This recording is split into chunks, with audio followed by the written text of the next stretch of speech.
Mareykanka ay ku amartay in telefoonadooda suuqyadooda dijitaalka ay ka tiraan abka TikTok oo muddo yar caan ka noqday dunida oo dhan. Waxaa lagu eedeeyay TikTok inuu ku xadgudubay xogta gaarka ah ee isticmaalayaashiisa. Gudoomiyaha Guddiga Isgaarsiinta Federaalka ayaa warqad u qoray ku weydiiyay shirkadaha telefoonada in 8 bishan ay soo kala cadeeyaan mowqifkooda ku aadan TikTok. Shaqaalaha shirkadda oo ku sugan dalka Shiinaha ayaa la sheegay inay si xiriir ah u isticmaalaan xogta dadka Ameerikaanka ee ku jira TikTok.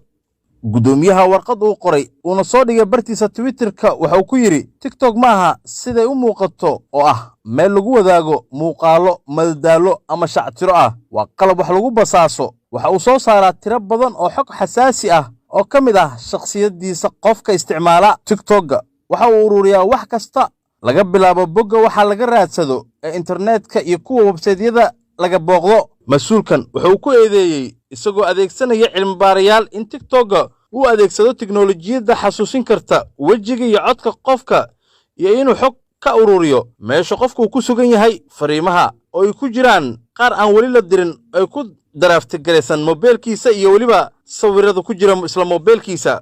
Muddo sanado ah ay taagan tahay eedda loo jeedinaya TikTok ee la xiriira ku xadgudubka xogta gaarka ah.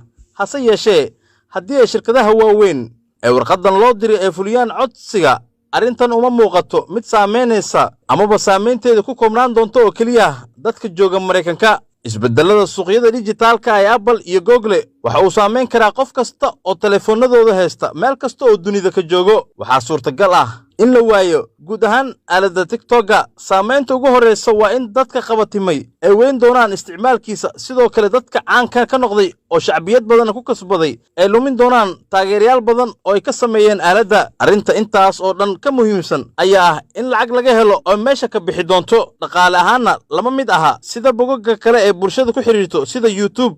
Laakiin muuqaalada tooska ee hadiyadaha la isugu diro iyo xayeysiinada ayaa lacagta ugu badan laga helaa.